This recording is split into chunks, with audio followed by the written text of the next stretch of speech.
All right. Thank you. Thank you very much. Mondley, you have to sit here.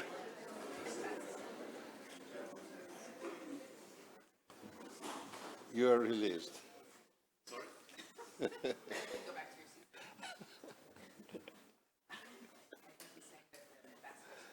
So, thank you all for this morning. A lively start, I think. From pleasure to pain and perhaps to even more pain. I am pleased to introduce Ambassador Lyubov Abravitova, who represents the Republic of Ukraine in South Africa. Ambassador, come on up to the stage. You must be feeling that you don't have too many friends in these parts.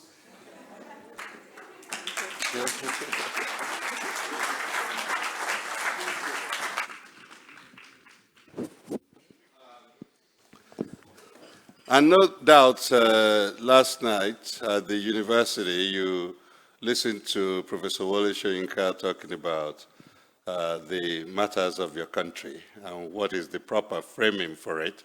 I thought it would be a good thing to give you an opportunity briefly this morning to just talk to us about Ukraine and how it sees the response of African countries, particularly South Africa, and where your friends will come from, other than the people in this room who are somewhat sympathetic to your affairs. And to join the ambassador in conversation is Mondli Makanya, who recently, I believe, was in Ukraine on assignment. Mondli is the editor of City Press, the Sunday newspaper in Johannesburg. And I'd like to ask John Carlin, who had also been in Ukraine on a reporting assignment several months ago, and therefore have a sense of place, to just join you briefly to support in conducting this conversation this morning. So welcome to you. And John and Mondli, please come up to the stage.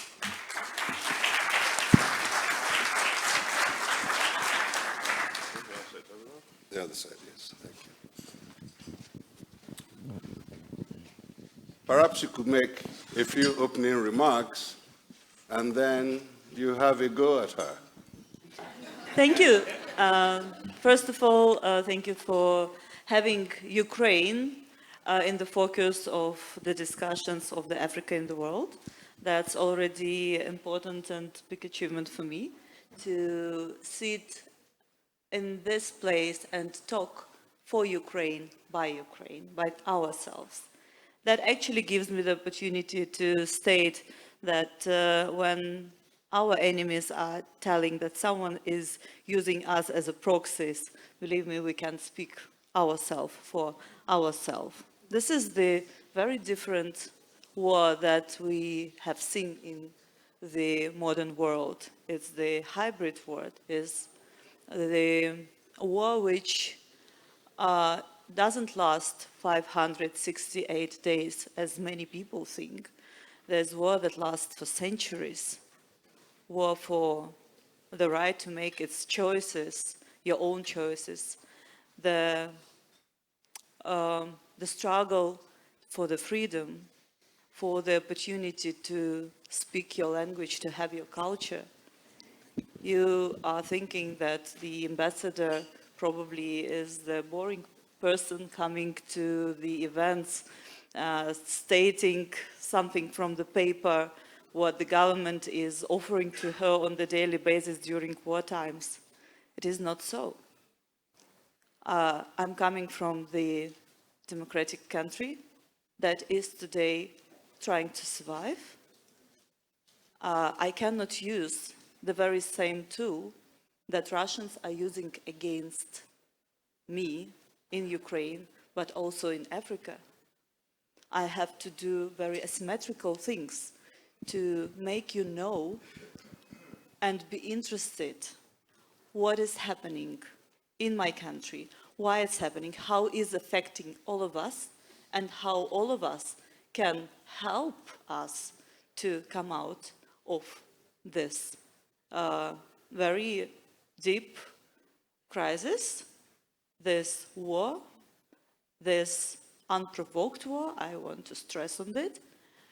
I really think that the concept, because we have only half an hour of our discussion to be, would be better that we offer our audience, after the small introductions, to pose most uncomfortable questions that you think are uncomfortable, or that questions that disturb you, that we have the very open discussion today. And thank you for having me here. Thank you. Thank you. So, John, let's start from your end. You took the night train to Kiev. What was that about? And what did you see? Yeah, I just spent 11 days in Ukraine in May. I've been following the war with passionate intensity from the beginning. I was here between 1989 and 1995 as a journalist, and I was very engaged in the struggle against apartheid. And I can say that I've never had such moral clarity on any international issue as I do on Ukraine since apartheid in South Africa. That's all I'll say for now.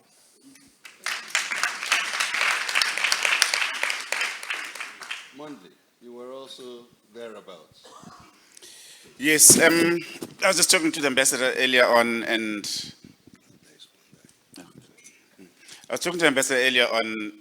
and reflecting on being in Ukraine, about like when you arrive on the first day in Kiev, you could be in central Cape Town. Just there's the normality, that very deceptive normality in the day. And then you go into the evening, then the curfew kicks in, and then the sirens then begin to go off, and then the missiles get intercepted, then you hear a whole lot of boom, boom, boom. But the one abiding thing that hit me about being there was, you know, we got to go to some of the frontline areas which had been liberated, which had been previously occupied by the Russians and then liberated. And you see the devastation, you see the carnage, you see the rawness of war. And you know, it took me back, as John says, to back in the day, and also just to some of the comments that have been made by kind of like some of the people in this country about our own settlement, but that like we should have had a civil war, we should have gone this way, just about the savagery and viciousness of war, and why that the surprising thing with that in 2022, 2023, you actually can have a situation where a country invades a country, and a situation where human beings are still doing things like those to human beings. So I think that the Russian invasion of Ukraine, the war between Russia and Ukraine at the moment, I think should really focus our minds as humanity on the fact that like how we as supposedly sophisticated civilized species are still able to do the things that we did. And then just finally, Africa's place in this, like I think this has been the most important, I think, geopolitical development in the, I suppose, since the fall of the war. And I think it's placed Africa quite at the center, because there's a lot of wooing of Africa by the powers. And I think Africa has to find its agency in all of that, and not just simply be a pawn, so to speak, of a power that we believe we have historical allegiance to. So that sounds like we're going in the right direction there, because I want to ask the ambassador the nature of his relationship with the South African government, your host country, as well as the ruling party. I came across a few tiffs on Twitter, and could you explain what the nature of the tensions that perhaps you and your host government have had to deal with, and where are things now? I think that the tension as a little bit exaggerated story, by the way. You know, no one can be ready for the war. No one knows how to act and react in times of immediate crisis. Neither Ukrainians were ready, no people in Ukrainian side, no your students that were studying in Ukraine, nor the countries that were receiving us as ambassadors and diplomats. And in order to get that timing when you can actually do your job with the tool that you are provided to message, to deliver the information to the government, when you are struggling at that moment, then you have to get to the extraordinary tool. And the only tool that I had was the social media, and that's what I exactly did. I asked, talk to me. I didn't ask for anything else, because I had to have a platform to speak. Because isn't that you are calling us for the dialogue? I want to have a dialogue with you. And maybe that was some extraordinary move, not something that usually diplomats are doing, but isn't I ambassador extraordinary and plenipotentiary? Just a quick question. One thing that you hear very often is that the invasion, Russia's invasion, was provoked by Ukraine, Americans, NATO, what have you. What is your answer to that? Answer is very easy, because you see, when you look at Ukrainians' history, when you look at Ukrainians' constitution, when you look at the UN Charter, you see that every country has to have a right to make its own choice within the sovereignty and its territorial integrity. In my constitution, for a long time it's written that my country has an aspiration to become EU and NATO member. That's our choice. This is the choice that government whom we are trusted taken. And what is the interesting thing, by the way, because NATO is a very controversial issue, isn't it? Because that's exactly where people see the evil of Russian aggression in Ukraine. Ukraine abandoned one of the largest nuclear arsenal in the world under the guarantees of three countries: United States, Great Britain, and Russian Federation. According to memorandum, it's not memorandum, it's an internationally recognized binding agreement, Ukraine received guarantees of its sovereignty and territorial integrity. We gave up the tool with which we could protect ourselves, and one of that countries who guaranteed us security actually violated the very same document. When I say United States and Great Britain are helping us today, we are grateful, but we are not asking for help. We are demanding, because there is an agreement. And when our people were seeing that these agreements are not working, you are starting to look at the setup of security guarantees that will work eventually for you. I'm a mother of two sons, 10 and 6 years old. My dear friends, if today we don't have security guarantees in as soon as 8-year time, my son will need to go and protect my country. So I want security guarantees, and in our regional setup, how we see it today, and particularly after invasion, more than 80% see it, is that we have to join NATO. And we have this right to decide for us.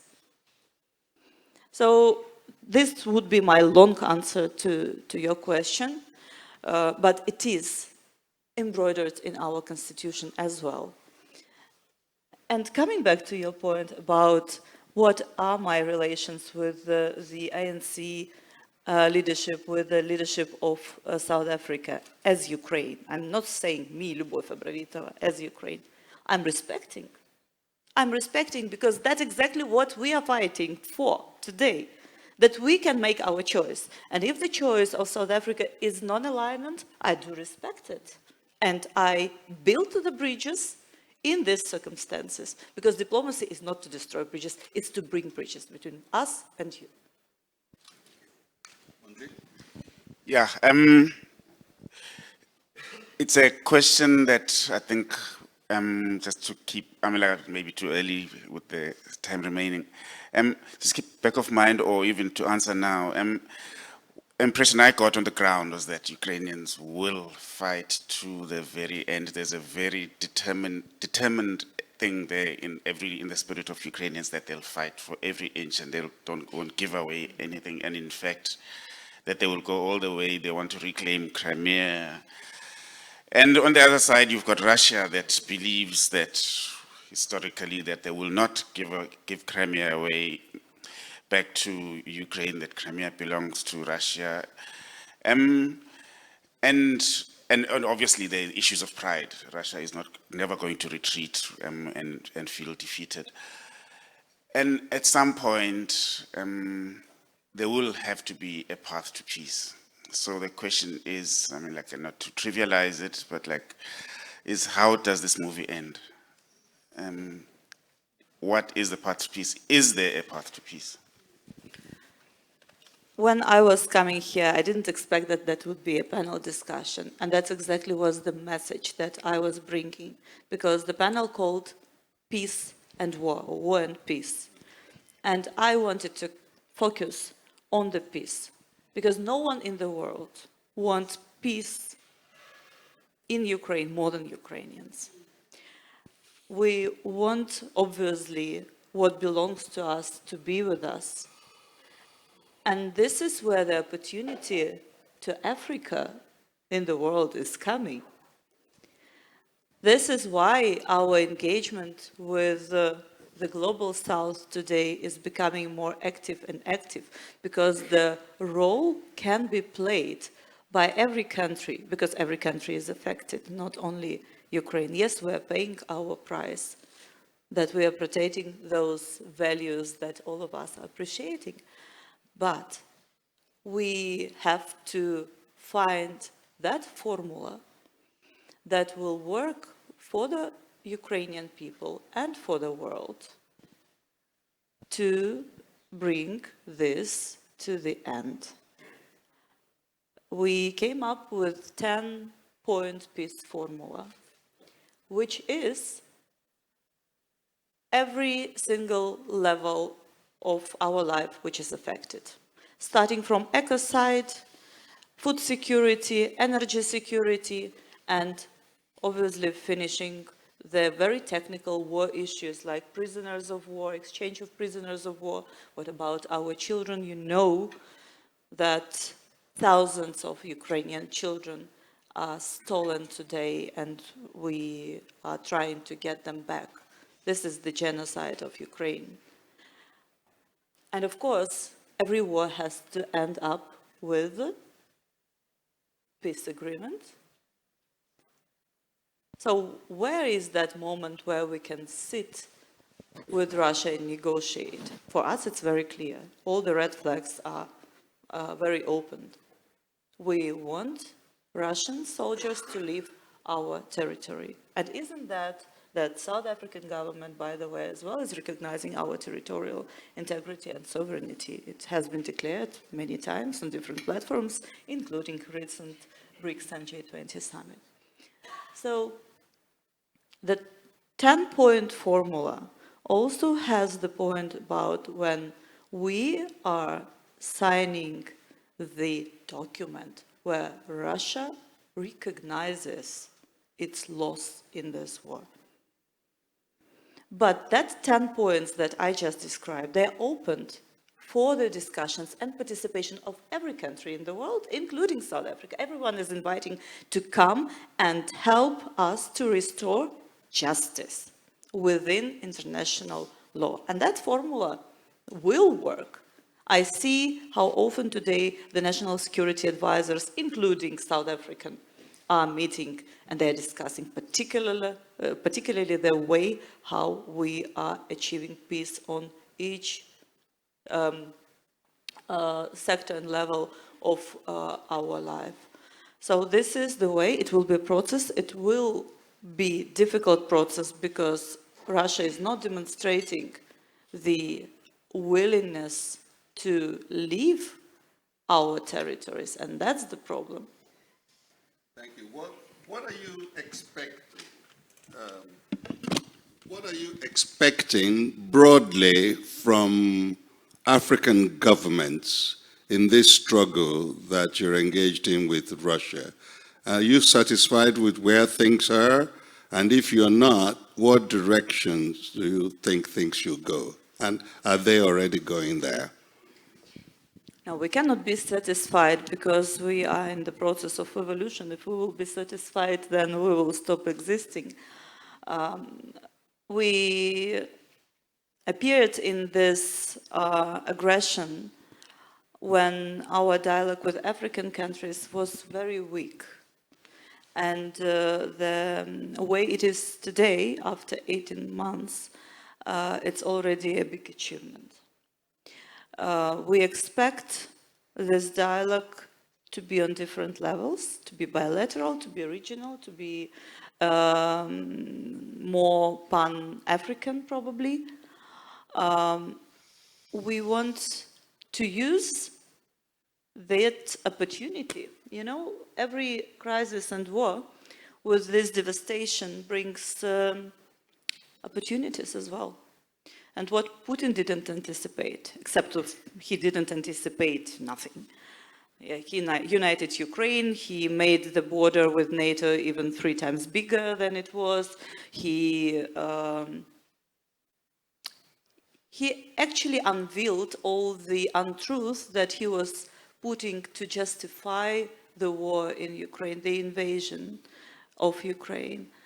He did that work himself. But for me, representing Ukraine in 10 countries of the region, I can tell you for sure, he didn't anticipate that he will place Ukraine on the map of Africa. That you will know that we are such an important player.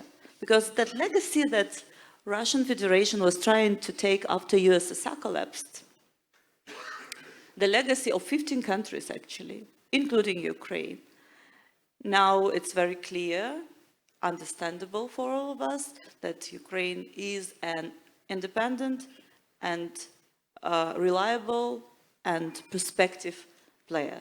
That's what I want African countries today to focus on, and really want to bring it more to the positive side, more to the optimistic side of the story, to say that, you know, we do have perspectives, Ukraine and Africa. Ukraine will never change its legally recognized borders. We always will have, at least legally, not in a legal way, but we always will have Russia on our borders and as our neighbor. No one is more interested to have it in the legal frame and predictable than us. And we are not going to ask you to make friendships with Ukraine against someone else. But we have, as Ukraine, the right to be equal partner to Africa, and the same way around. Thank you very much, Son Excellence, for coming on the stage. I think we have held our audience for a little bit longer this morning than we anticipated. I'm probably feeling pangs of hunger as lunch awaits. But before we depart, we would like to give a couple of people in the audience the opportunity to pose questions to you. And John, before I call on the first question, there was something about what you saw in Ukraine that you wanted to mention. No, not specifically what I saw. I mean, I saw a lot. I saw a lot of suffering. I saw a lot of heroism. I saw an extraordinary national resolve, an extraordinary sort of collective clarity of vision, which is something which in a strange sort of way I found refreshing, if that makes sense, amidst so much suffering and sorrow and destruction. Now, the one point I'd like to make, people use the word geopolitical a lot in the context of this war. And you talk about, on the one hand, you know, NATO, generally speaking, and on the other hand, you've got Russia, China, our friend Kim Jong-un with his grotesque little spectacle on his train meeting with Putin now in Russia. You know, we pitch it as authoritarianism versus democracy. Well, earlier on here we were talking about the need for a humane world with the bishop and the reverend. For me, what's going on in Russia, Ukraine, distilled to its essence, it's a battle between barbarism and civilization, between the humane and the inhumane. That's my one thought. And you've got to choose what side you're on. And fence-sitting, as people here are doing in South Africa and elsewhere, ain't good enough. And if you don't define yourself here on these humane issues, then don't expect to have governments that will be humane within.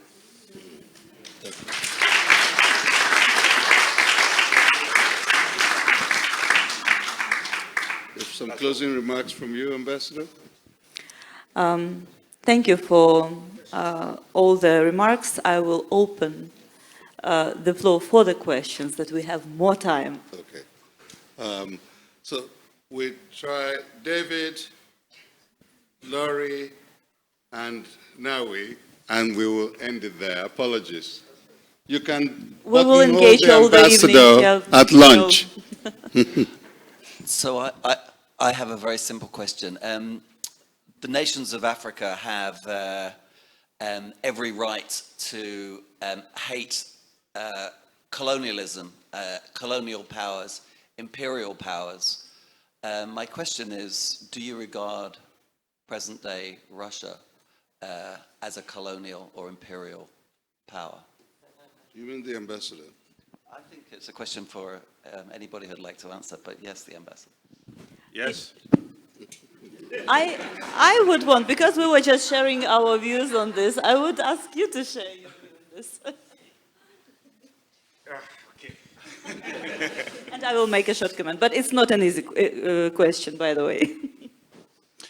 No, look, I mean, like, I think in relation to its neighbors, I think definitely one can regard Russia as a colonial imperial power.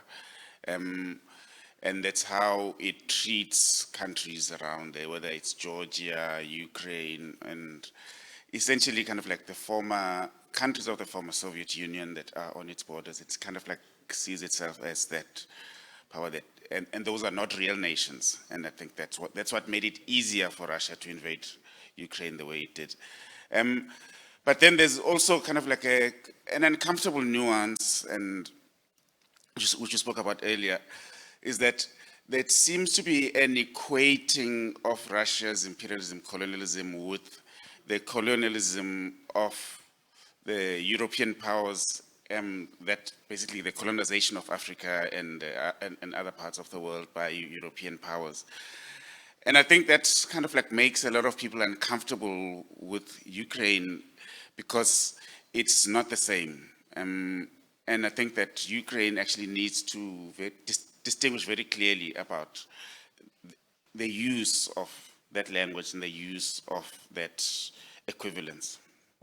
Yeah, thank you. I think whatever you call it,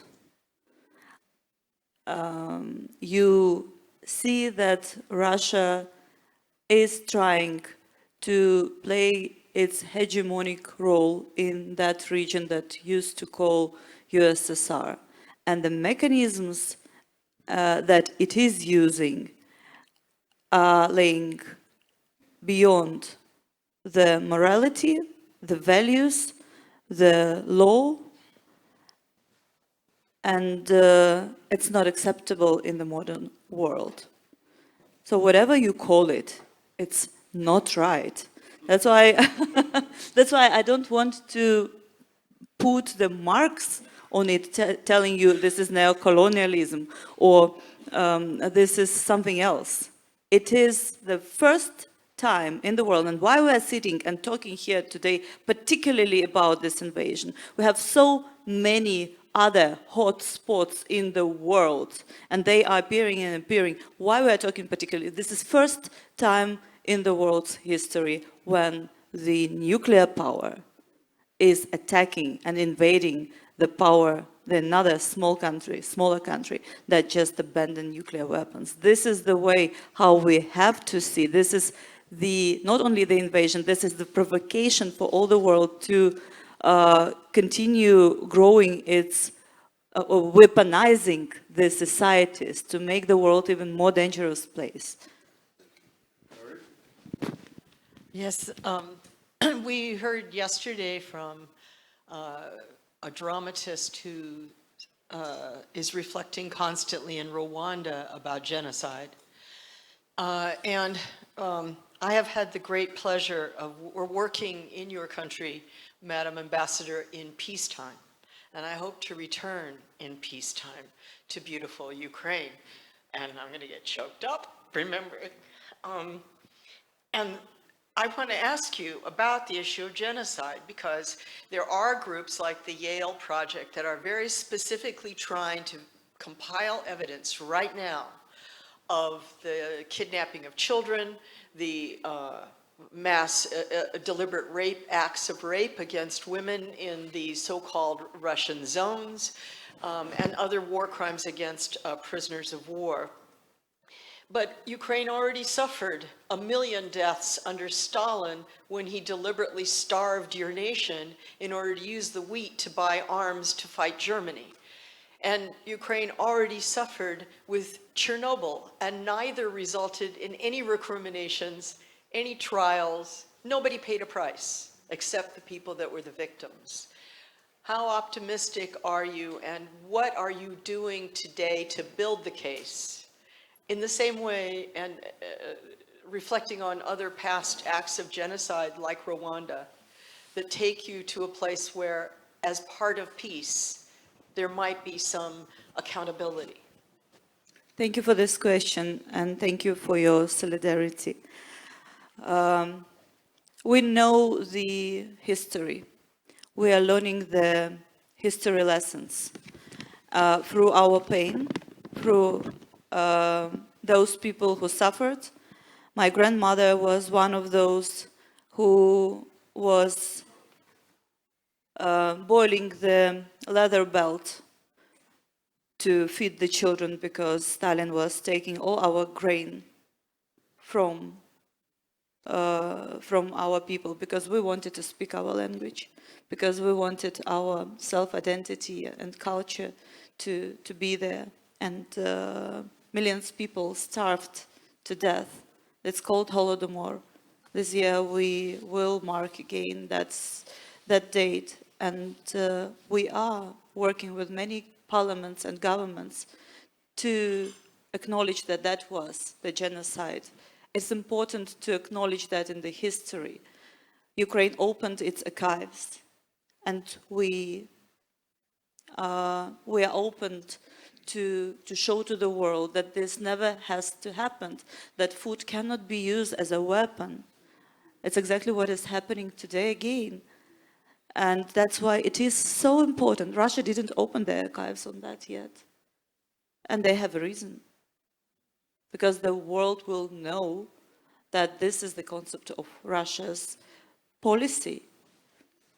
Today, when we see those atrocities that are happening, the deliberate elimination of Ukrainian children and youth, the orders that Putin is giving when he sends his soldiers to Ukraine to rape Ukrainian women and children, that gives to me and to all my people the moral obligation to make it not only known, but to have it registered and declared on the legal level that this is exactly what one country was doing against another. And it's important for every country, because through that we will be able not to allow it anywhere in the world.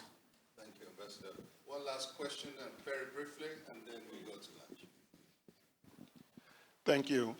Thinking from the perspective of prevention of the crime of aggression that we see in Ukraine, what could Africa and the international community have done differently in 2014 after the annexation of Crimea, and potentially even thinking further back, would it have been advisable for the international community, for NATO, to welcome Ukraine into NATO, shortly after the fall of the wall? I will give a very short question. We have to respect those laws, the international law, and our obligations that we are undertaking, and we have to be united. That's how we will be able to prevent any country of the violation of these rules and norms. Thank you very much, Ambassador. It was a real pleasure to have you with us today. And you have friends here.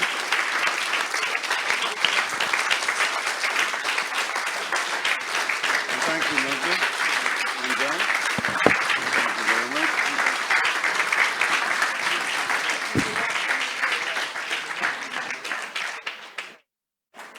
Now we go for a very, very abbreviated lunch. I apologize, but you will have many pleasures with dinner. But lunch is more or less grab and go now. Thank you.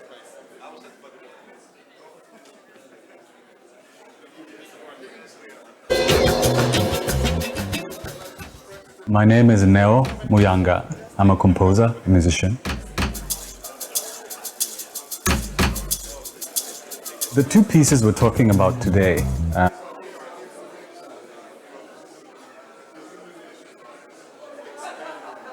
the second is, my name is Neo Muyanga.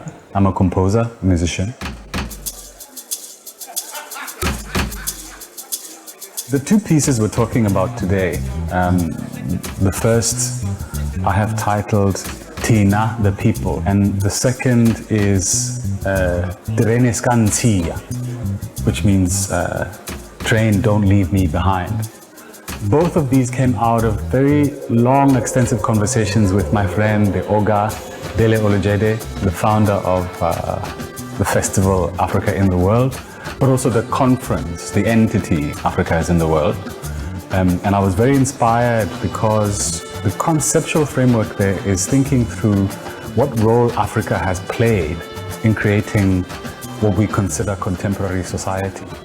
And this conference really recuperates ways of thinking about ourselves that are much older than the contemporary structure, to tell a story of how we as Africans, our ancestors were always engaged, always involved in making and formulating the modern world. So the story I'm telling through these pieces, which were in direct response to participating in the first gathering in Stellenbosch, was just reflecting the voices I was hearing in the room and reflecting the threads of history that I imagine people come with when they arrive at a gathering like that. In Stellenbosch, which is not known as a place of the great African gathering, and yet that's really what happened.